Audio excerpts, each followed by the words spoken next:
Hello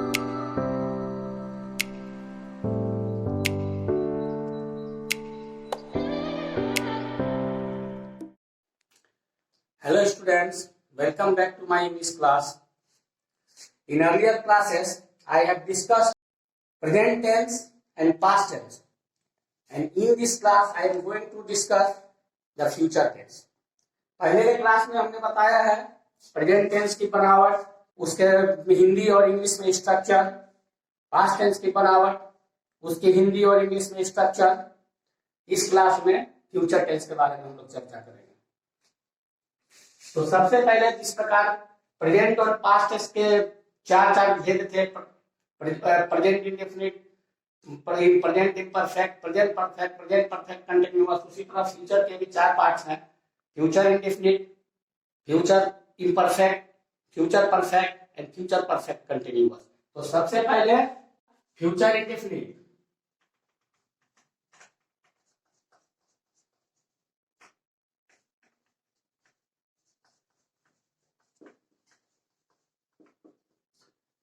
Hindi में future indefinite जिस वाक्य के अंत में गा, गे, गी आदि हो, वह वाक्य फ्यूचर इंडेफिनिट में होता है।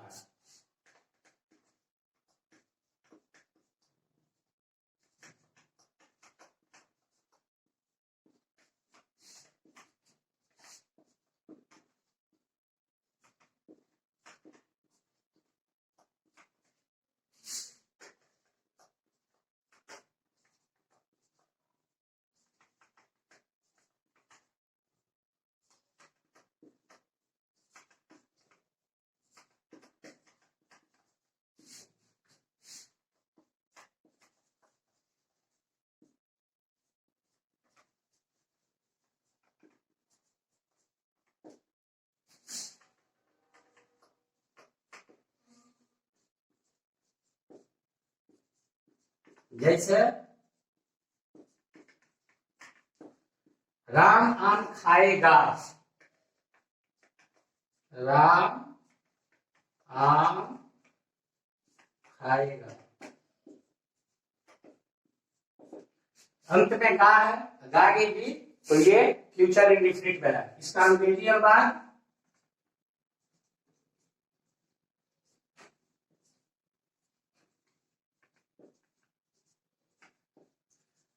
अनुवाद का स्ट्रक्चर इसका होता है सब्जेक्ट प्लस विल या शैल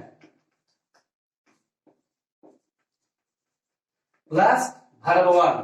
विल और शैल के साथ हमेशा वर्ब वन, अगर विल शैल अकेले हो, इसके साथ दूसरा कोई वर्ड नहीं है, तो इसके साथ हमेशा वर्ब वन ही लगता है। तो सब्जेक्ट प्लस विल या shall plus verb one plus object या जो भी कंप्लीमेंट्री वर्ड्स रखना है। तो इसमें सब्जेक्ट क्या है? राम। राम कैसा सब्जेक्ट है? थर्ड पर्सन सिंगुलर नंबर, तो थर्ड पर्सन के साथ हमेशा विल। जनरल नियम है कि थर्ड पर्सन के साथ विल, तो राम विल खाना, वर्ब वन तो ईट, राम विल ईट, क्या खाएगा? ऑब्जेक्ट, यानी Ram will eat a mango. यहाँ एक बात ध्यान देने वाली है कि जनरल नियम है कि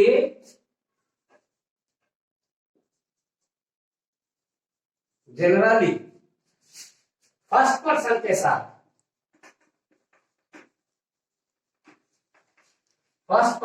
साथ शैल, यानी आई और वी के साथ शैल, बाकी सब के साथ विल।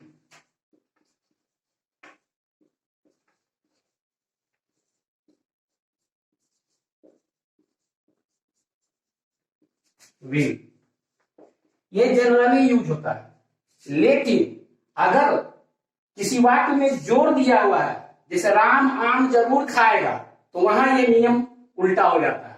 तब अगर बलदायक वाक्य हो, इंफैटिक वाक्य हो, जोर देने वाला वाक्य हो, तो वहां ये नियम उलट जाता है, यानी तब फर्स्ट पर्सन के साथ हो जाएगा विल और बाकी सबके साथ हो जाएगा शैल,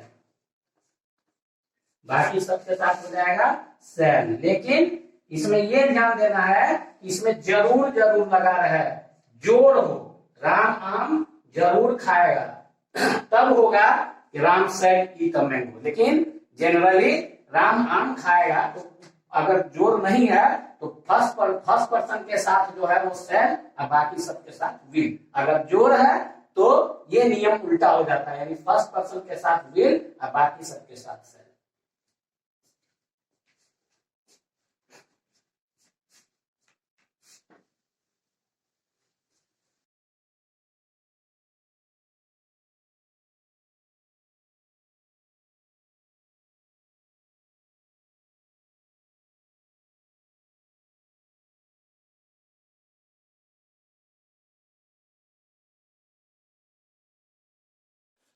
उसके बाद फ्यूचर इम्परफेक्ट, दूसरा उसका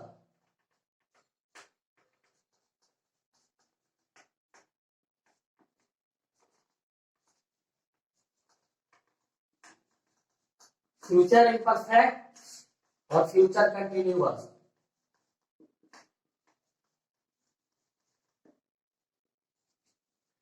इसका हिंदी में बनावट, तो जिस वाक्य के अंत में रहा होगा, रही होगी, रहे होंगे आदि हो, वह फ्यूचर इम्परफेक्ट में होता है।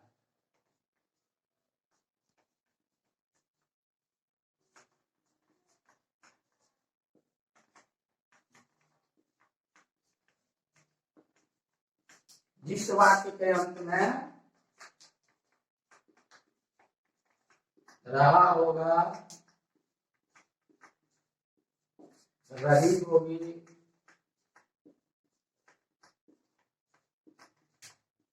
रहे होंगे,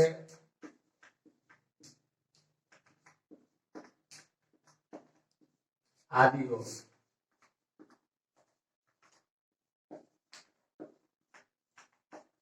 वह वाक्य फ्यूचर इम्परफेक्ट में होता है।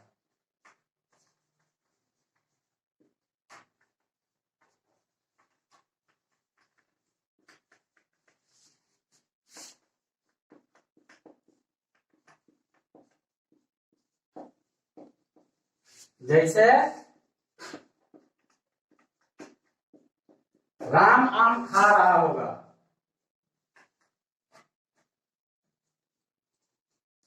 राम आम खा रहा होगा।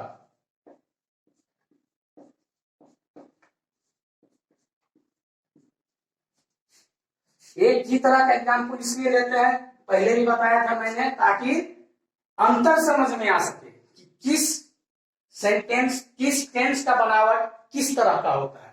तो राम आम खा रहा होगा, अंग्रेजी अनुवाद का स्ट्रक्चर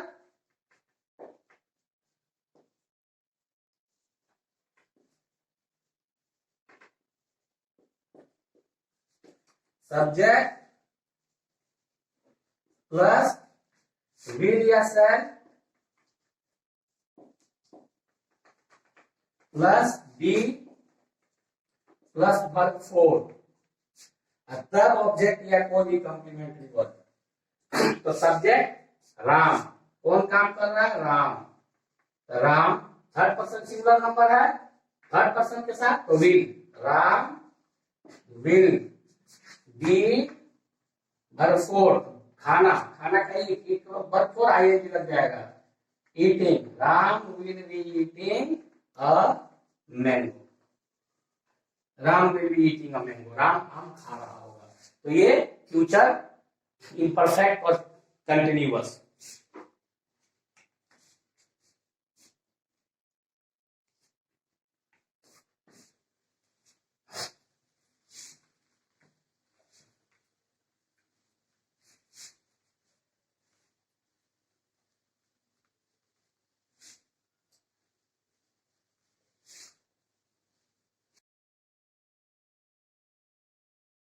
तीसरा नंबर यानी फ्यूचर परफेक्ट।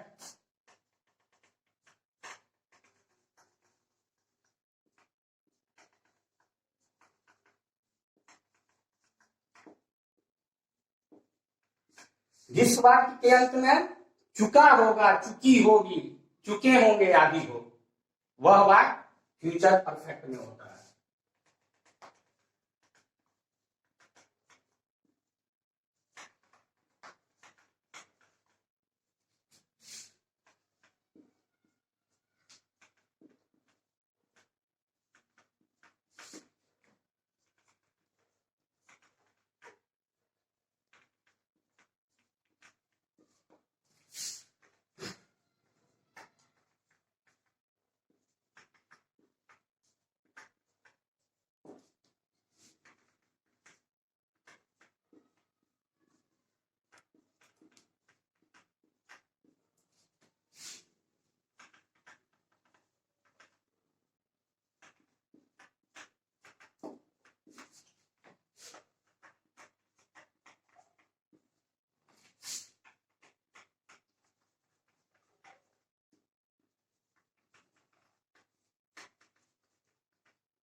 जैसे राम आम खा चुका होगा, राम आम खा चुका होगा।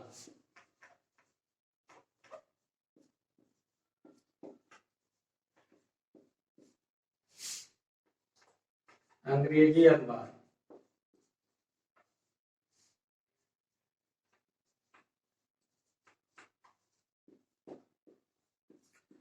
सब्जेक्ट प्लस विल या शैल प्लस हैव, इसमें विल शैल ही डिसाइड कर देता है सब्जेक्ट के अनुसार जो भी चेंज होगा विल शैल। जब भी लगेगा हैव भी लगेगा, हैव इसमें नहीं होता है। तो subject plus will shall plus have plus verb three, क्योंकि हैव के बाद हमेशा वर्ब थ्री है जब के बाद, और प्लस ऑब्जेक्ट या जो भी कंप्लीमेंट्री वर्ड लाना है। तो subject Ram, Ram third person है तो विल होगा, Ram will have verb three it का, it had eaten, eaten a mango, Ram will have eaten a mango. ये फ्यूचर परफेक्ट है, उसका बनावट अलंकार।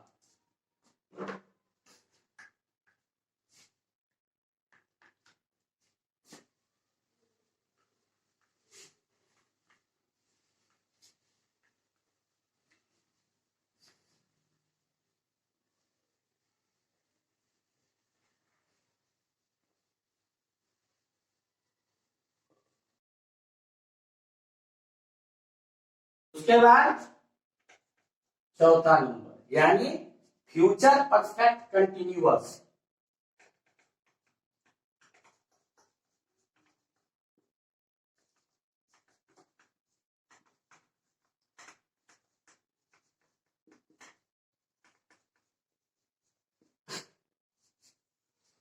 जिस वाक्य के अंत में ता रहा होगा, ती रही होगी, ते रहे होंगे हो, या जिस वाक्य से यह पता चले कि कोई काम कुछ समय से चल रहा होगा, समय का होना जरूरी है इसमें, कुछ समय से चल रहा होगा, तो ऐसा वाक्य जो होता है वो फ्यूचर परफेक्ट कंटिन्यूअस में होता है।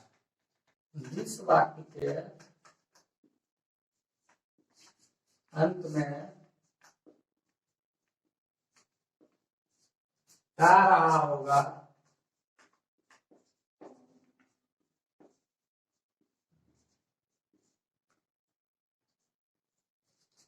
पी रही होगी,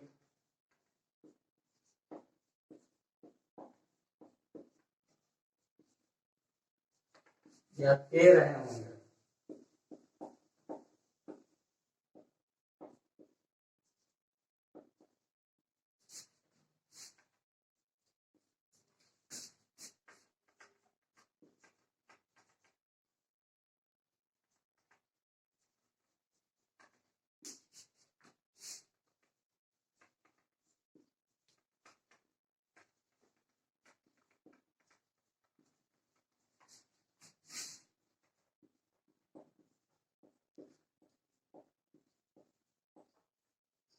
जैसे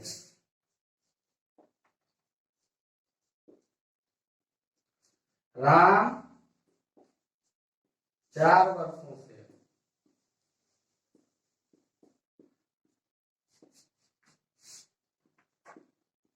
आम खा रहा होगा,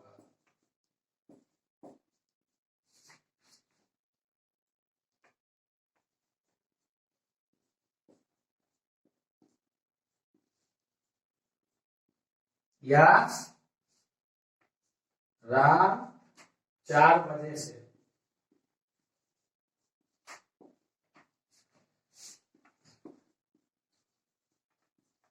आम खा रहा होगा।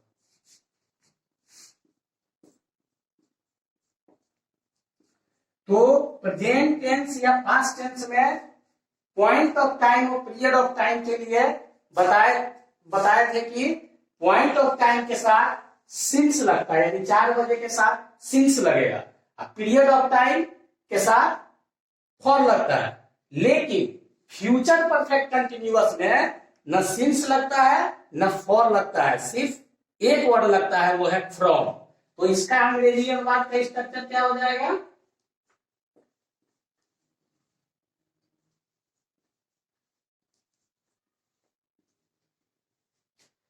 सब्जेक्ट प्लस विल या shall plus have been plus verb four plus object plus from and उसके बाद time.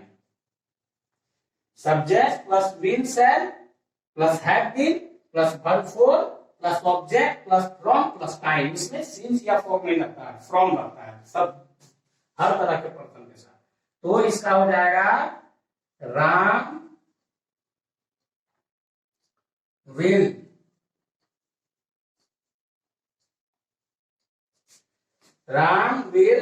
Have been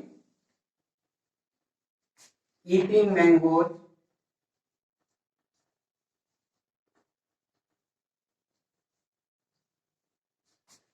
from 4 years।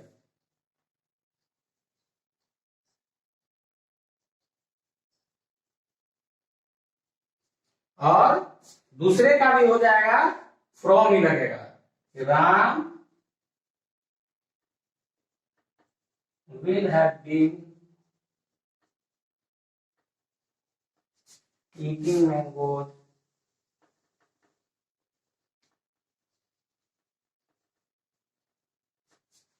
from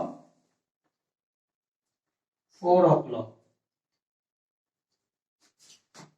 4 o'clock दोनों में फ्रॉम लगेगा।